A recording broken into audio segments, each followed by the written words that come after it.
In Mulera, the morning light always felt warm, but that day it seemed to hold its breath. Tali was only 8, standing beside her mother as they ground maize, watching the boys sprint toward the schoolhouse with dust rising behind them. She didn't know why her chest tightened when she asked for a book, just one, something to hold and open and wonder over. Her uncles burst into laughter, loud enough to scare the chickens. Her mother looked at her with that soft, worried gaze and said nothing. Somehow that silence pressed harder on Tali's heart than the teasing. She tried to smile it off, but the wish stayed with her like a small flame she hid under her breath. Later that afternoon, while the village buzzed with chores and chatter, she wandered to the edge of the fields where the wind carried the smell of rain. She imagined herself walking into the schoolhouse, sitting at a desk, writing her name the way she had seen older kids do. She imagined reading stories about places far from Mulera, places where girls didn't have to ask permission to learn.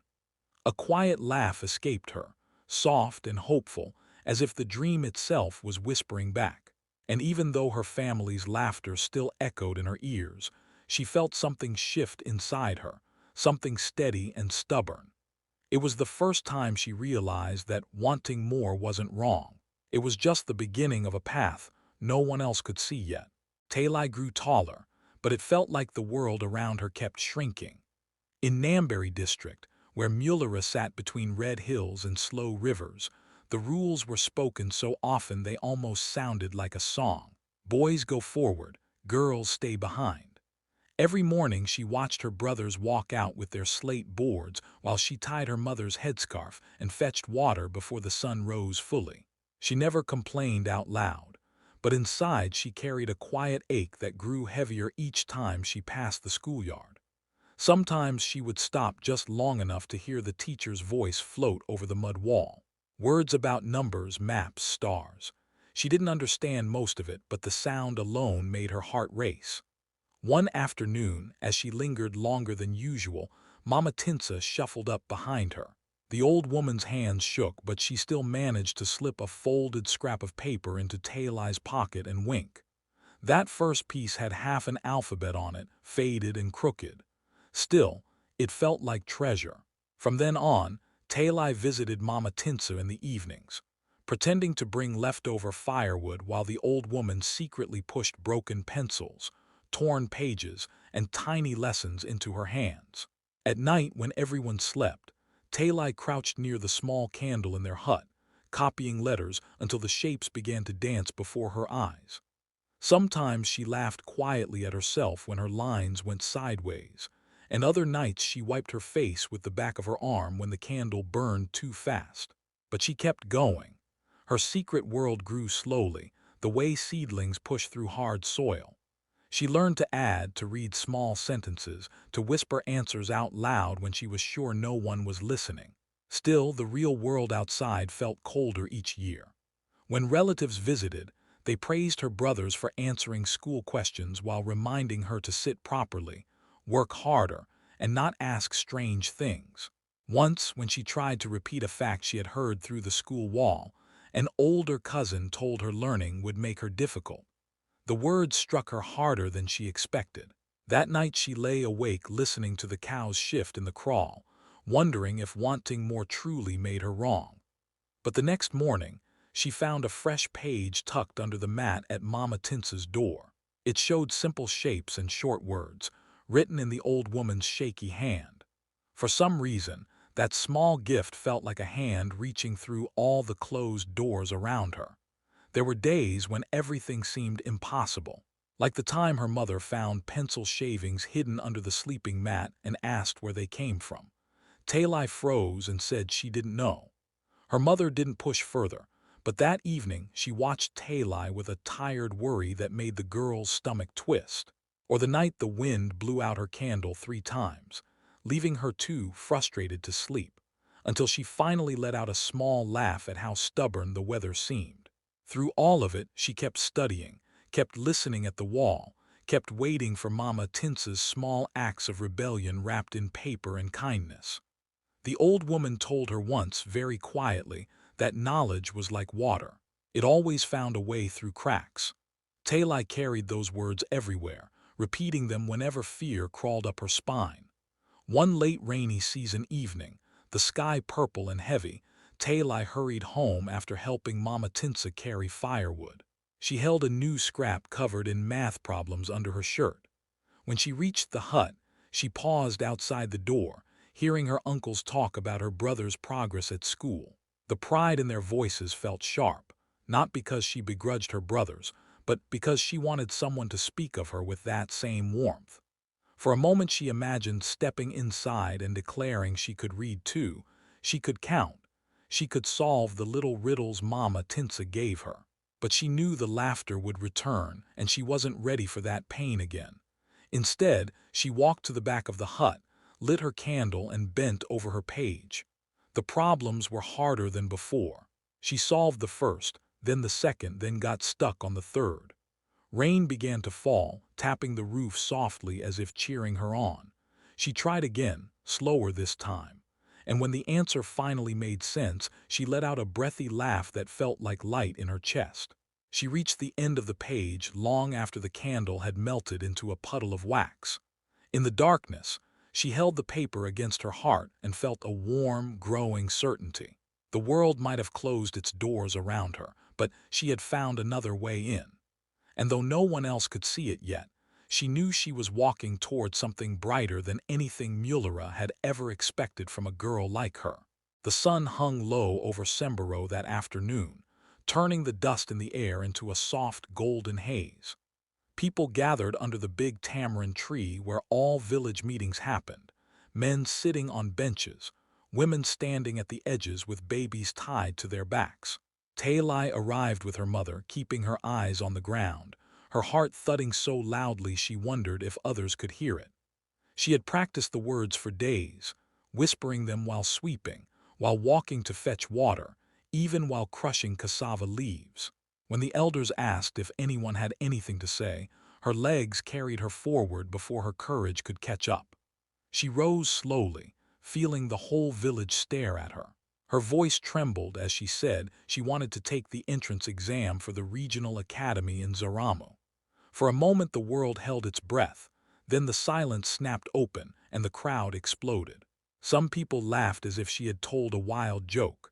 Her uncle, the same one who used to toss her in the air when she was small, shot up angrily and called her stubborn, saying she didn't know her place. A group of boys near the front cupped their hands around their mouths, mocking her in voices louder than anyone else's. She could feel her cheeks burn, her knees shake, but something inside her refused to let her sit down. She kept standing, even when her breath came out uneven, even when her mother grabbed her arm and begged her to stop. The meeting dragged on with people murmuring, arguing, shaking their heads, but Tali barely heard any of it. She felt like she was standing alone in a storm no one else could see. By the time the elders dismissed everyone, daylight had faded into a bluish dusk. Her mother walked beside her in silence until they reached the path to their home in Mulera. Then the words spilled out. Her mother scolded her sharply, fear trembling in her voice. She asked why Tali had spoken like that in front of everyone, why she wanted to bring trouble to their doorstep, why she couldn't just let life be the way it was.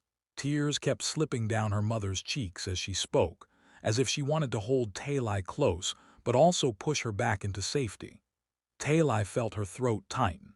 She wanted to explain that she wasn't trying to shame anyone or act above her place. She just wanted a chance. A small chance to see what she could become. But the words tangled inside her, and the two of them walked the rest of the way in silence, their shadows stretching long across the road. When they reached home, Tali's uncles were waiting outside. Their faces were hard, their voices sharp. They told her she had embarrassed the family, that people were talking, that she should forget the foolish idea before it ruined her. For a moment Tali felt something inside her crack, the same way clay pots sometimes break in the fire before anyone can save them. She lowered her eyes, feeling all the strength she had gathered crumble into dust. Later that night, alone in her sleeping corner, she heard her mother crying quietly. The sound cut deeper than any insult. Tali pressed her palms to her eyes, wishing she could promise her mother an easier daughter, a quieter life. But another feeling tugged at her chest too, faint but steady. It reminded her of all the nights she had spent learning by candlelight, all the pages Mama Tinsa had given her, all the dreams she carried when no one was watching. That small feeling rose again now, stubborn in its own gentle way. Outside, the wind rustled through the grass and rattled the loose thatch on the roof. Tali lay awake, replaying every laugh, every shout, every angry word from the meeting. It hurt deeper than she thought possible, but beneath the ache something else began to settle. It wasn't confidence, not yet. It was more like a quiet decision taking shape. She knew the path ahead would be harsh. She knew the boys in the village would tease her. She knew her uncles would try to stop her. She knew her mother would worry until her hands shook. But she also knew that if she stayed silent, if she let that moment in Semboro break her, she would never find her way out of the small box the world wanted her to live in. So she closed her eyes, breathed slowly, and let the pain soften into resolve. She would take the exam. She didn't know how, and she didn't know what would happen next, but she knew she wouldn't let that afternoon be the end of her story. Something inside her had already begun to move forward, and she could no longer make it stay still. Tali began waking before the first rooster even thought of crowing. The village of Mulera was still dark at that hour, the kind of deep blue darkness that made every sound feel louder. She slipped out quietly each morning, carrying her little bundle of papers from Mama Tinsa, and hurried behind the goat shed where no one ever looked for her.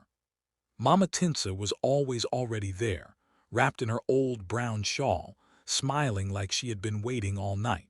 They worked in whispers while the goats shifted sleepily, their soft grunts making both of them laugh under their breath. Sometimes Tali wrote the answers so fast her pencil snapped, and Mama Tinsa tapped her shoulder and told her to breathe. Other times she stared at the same problem for too long, feeling her eyes burn, and the old woman would gently slide a new page toward her.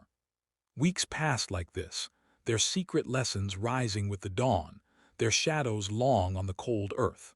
At home, Tali acted as if nothing had changed, doing chores, keeping her eyes low, pretending her heart wasn't racing toward something no one else believed she could reach. She felt fear every single day, but she kept going, held up by the quiet strength of Mama Tinsa's voice and her own stubborn spark that refused to go out. When the morning of the exam arrived, the sky over Mulera looked washed clean, almost too bright for how her stomach churned. She borrowed a pen from a neighbor, clutching it so tightly her fingers tingled. Her mother didn't say much, only pressed a small cloth pouch of roasted maize into her hand, her eyes full of worry and love tangled together. Tali walked alone to the road that led to Alonso. The path felt longer than ever, lined with tall grasses brushing her legs, each step carrying her farther from everything familiar. By the time she reached the town, her legs were trembling, though she kept telling herself she was only tired. At the exam center, boys crowded the entrance, laughing loudly, their shirts neat, their notebooks new. Some of them glanced at her and whispered. She felt her courage shrink, the way fire shrinks when wind hits it too hard. But she kept walking, one slow step after another, until she reached the door of the hall. Inside, rows of desks stretched out in perfect lines. She chose a seat near the back, gripping her pen like it was the only solid thing in the room. When the papers were handed out, she could feel her heartbeat in her ears. The first question blurred for a moment, and she had to blink hard to steady herself. The boys around her wrote quickly, confident strokes filling their pages. She felt small, out of place, like she was pretending to be someone else. But then she remembered the goat shed at dawn, the cracked papers, Mama Tinsa's patient whispers, the nights she had practiced until her fingers cramped. She lowered her head and began to write. At first her hands shook, forming letters that leaned too much to one side, but soon her focus tightened. She wrote slowly, carefully, pushing through each question even when doubt tried to whisper its way in. Hours passed. Her back stiffened, her fingers ached, and at one point she almost laughed quietly because the pen kept slipping like it, too, was tired of dreaming. When she finally placed the pen down for the last time, she felt drained, as if she had poured something huge and unseen onto the paper. Walking out into the sunlight, she didn't know whether she had passed or failed. She only felt the weight of having tried, truly tried, for the first time in her life without hiding, without whispering, without waiting for permission. As she made the long walk back to Mulera, the wind brushed against her face softly, almost like a blessing. She didn't have answers yet, only a tired body and a hopeful heart, but for the first time the future did not feel like a closed door. It felt like a path opening just a little, beginning not with light but with courage in the dark. A month passed slowly, like someone was turning the days with tired hands. Mulera felt different in that waiting time. Tali still did her chores, still fetched water, still helped her mother grind maize, but every morning she woke with a small jolt in her chest, wondering if the results had arrived. Some nights she lay awake listening to the wind drag across the roof, imagining both failure and possibility until her mind felt too full. Even Mama Tinsa, who always seemed steady, watched her with soft eyes and told her to stay brave. When word spread that the elders were gathering again, the whole village drifted toward the meeting ground under the old tamarind tree, everyone whispering as if a secret was walking beside them. Tali followed her mother, her legs cold and shaky even in the warm sun. The regional officer from Alanzo arrived on a motorcycle, dressed neatly and holding a brown envelope as if it were something fragile. People murmured when he greeted the elders, but the true hush fell when he cleared his throat and asked for Tali of Mulera to step forward. For a heartbeat, she couldn't move. Her mother nudged her gently, and Tali walked toward him on legs that felt too thin to hold her weight. She expected the worst. She expected polite words, maybe pity, maybe a simple "try again next year." She could already feel the disappointment settling like a stone in her stomach. The officer handed her the envelope, his face unreadable. The crowd leaned in, breaths held. Tali's fingers fumbled at the seal, and for a moment she almost laughed because her hands were shaking so much she could barely open it. When she finally unfolded the letter, her eyes found the first line and the world tilted. She didn't speak at first. Her voice caught in her throat, then escaped in a small, broken sound. She had passed, not just passed.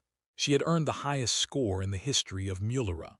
For a moment there was complete silence, as if the whole village had forgotten how to breathe. Then her mother let out a cry, not of fear this time, but of something warmer, something overflowing. She rushed forward, pulling Tali into her arms, her tears falling onto Tali's cheeks. Tali hugged her mother back, feeling a tremble of disbelief ripple through both of them. When she glanced up, she saw her uncles staring as if the ground beneath them had shifted. The same men who once laughed at her questions now looked stunned, almost small. Some of the boys who had mocked her stood frozen, their mouths half open, unsure what to say. Even the elders, usually so stern, blinked hard like they were seeing a new version of Mulera forming right in front of them. As the news settled into the air, people began to whisper again, but this time the whispers felt different. There was wonder in them and pride, and a quiet shock that warmed the space like sunlight. Old Mama Tinsa pushed through the crowd, laughing in that soft, shaky way of hers. She held Tali's hands and nodded proudly, as if she had known all along. Tali felt laughter rise in her own chest, light and trembling. She had imagined this moment in 100 ways, but none of them matched the truth of standing there with her mother's arms around her, and the entire village watching her not with doubt but with awe. As the officer congratulated her formally and spoke of the academy in Zabrin, Tali listened with a swelling heart. She wasn't dreaming anymore. She wasn't scratching letters on scraps behind the goat shed, hiding from the world. She was stepping into a new one. That evening, as the sun sank behind the hills and the village slowly returned to its routines, Tali walked home with her mother. The dust rose softly around their feet.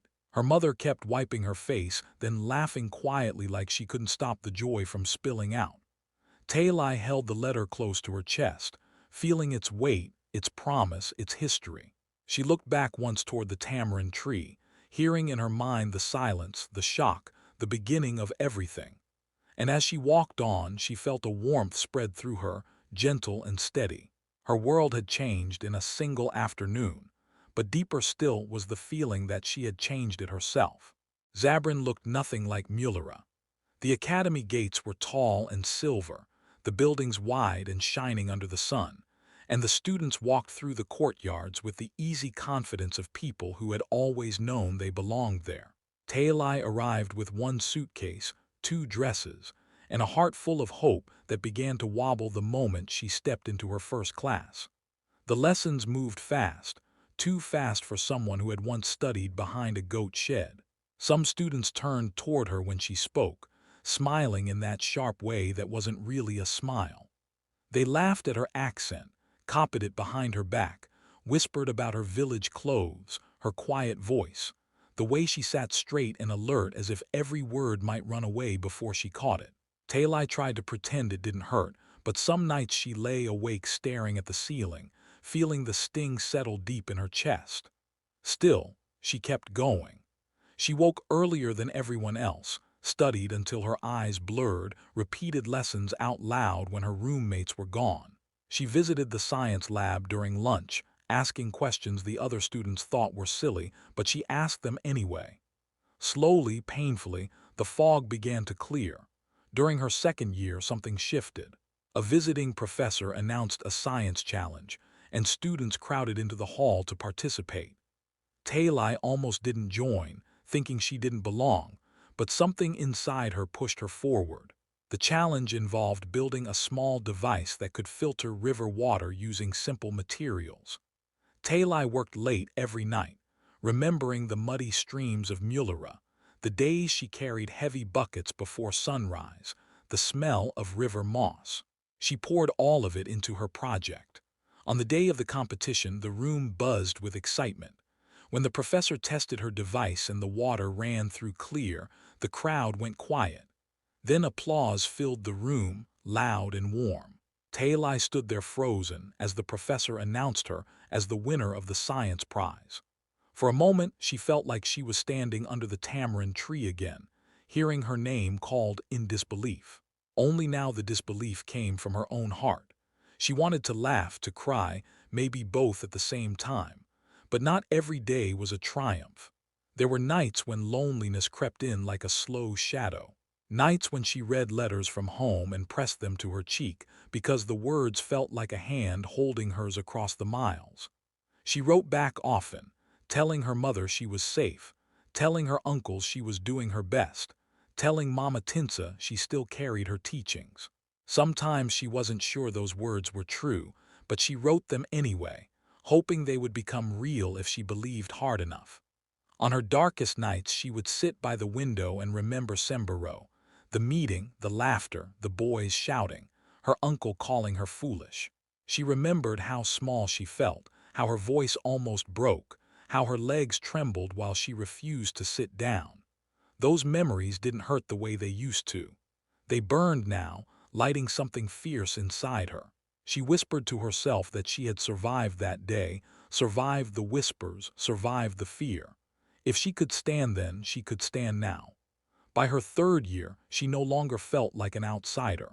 She still missed home, still had days when her accent betrayed her or her confidence cracked, but she walked through the academy gates with her head higher. Teachers called on her more often. Students asked her for help. Some who once mocked her now greeted her with shy respect. She laughed more, real laughter, the kind that came from somewhere deep and warm. And every time she placed a new book on her desk or solved a problem that once scared her, she felt a quiet glow rise in her chest. She wasn't just surviving anymore. She was becoming someone she had once only dreamed of. Tali kept her letters home tucked carefully in a wooden box by her bed, and sometimes she reread them before sleep, smiling at the journey written between the lines. She had fought through fear, through loneliness, through every voice that tried to shrink her. And though she still had far to go, she had learned something important in Zabrin. Strength wasn't loud.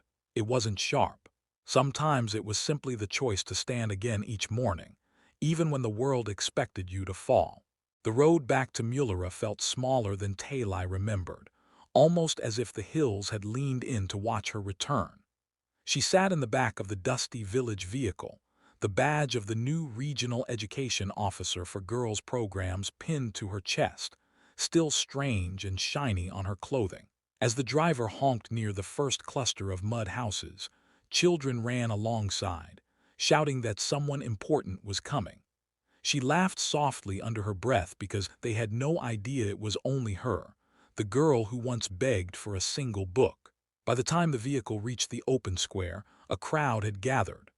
Mothers with scarves tightly wrapped, old men leaning on canes, teenagers who had once chased goats now standing tall.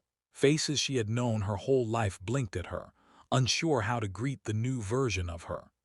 Tali stepped down slowly, her feet touching the same earth she had left years before, and for a moment she felt everything at once: fear, pride, shock, and a warmth that rose like morning light. Her mother pushed through the crowd first, her arms trembling as she pulled Tali close. Tali held her just as tightly, feeling the years they had survived stretch between them. When they broke apart, silence washed over the square. Everyone waited. Even the wind seemed to pause. Tali turned to face the villagers, her heart pounding the way it had the day she stood under the tamarind tree and dared to ask for more. The same boys who once mocked her for dreaming stood near the front, now broader, older, and strangely quiet. One of them stared at her badge as if he couldn't believe what he was seeing. A few elders nodded stiffly, unsure whether to welcome her as the girl they knew or the officer she had become. Tali took a breath, steady but full of emotion. She thanked them for gathering, thanked her mother for every sacrifice, thanked Mama Tinsa for being the first person to believe she could learn. Her voice shook only once, but she kept going. Then she shared the news she had carried all the way from Zabrin. Mulera would receive its first girls' school, funded through her office, with trained teachers and full supplies. There was a heartbeat of stillness, as if the words had not fully landed. Then cheers burst through the crowd, loud and rising like fire. Women covered their mouths in disbelief, children jumped and clapped, and a few elders wiped their eyes openly, not bothering to hide it. Tali felt her own eyes sting. She remembered the afternoon she had stood outside the schoolyard wall, trying to catch the sound of a lesson. She remembered boys laughing, uncles scoffing, her mother whispering fears through tears. And now, here she was, telling the village that every girl, every curious mind, every child who dared to want more would soon have a place to learn with doors wide open. She caught sight of her old uncles at the edge of the crowd, their shoulders lowered, their expressions unreadable.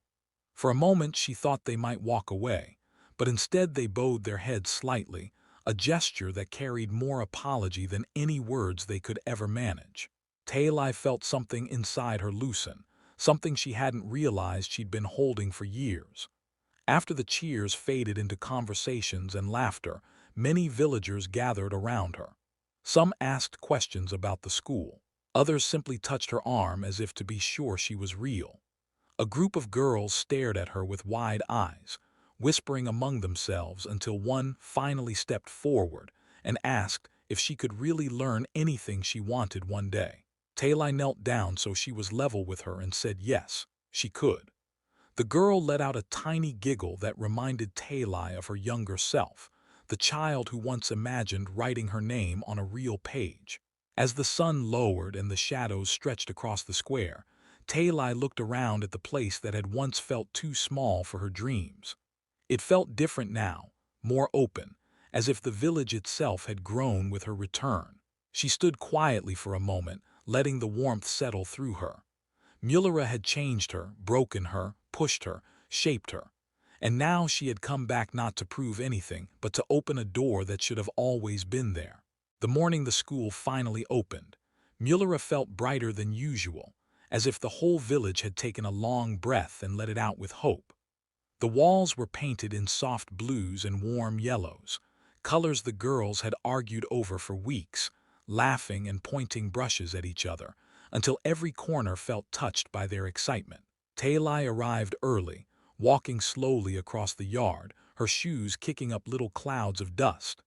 She kept running her hand along the new desks, the clean windows, the chalkboards that still smelled fresh. When the villagers gathered, she stood at the doorway with a pair of scissors that shook slightly in her hand. The children were already cheering, some jumping high enough to lose their sandals. Her mother stepped beside her, holding her arm gently, and whispered that she had always believed this day would come, even when she was too scared to say so. Tali felt something warm rise in her chest at those words. When she cut the ribbon, the cheers rolled across the schoolyard like music. Girls rushed past her into the classrooms, touching everything, calling to each other, their laughter echoing off the new walls. Tali watched them with a feeling she couldn't name at first, something between pride and disbelief, something almost too big for her ribs. She remembered the afternoons when she studied in secret, the boys who mocked her in Semboro, the uncles who told her to stop dreaming, the nights she almost gave up. Now those memories felt distant, like shadows fading behind sunlight. She didn't smile in triumph. She smiled because the fear that once tried to shrink her had become the fire that built this place. And as the girls filled the rooms she once only imagined entering, Tali knew she had not just changed her own story. She had opened a door wide enough for everyone who came after her.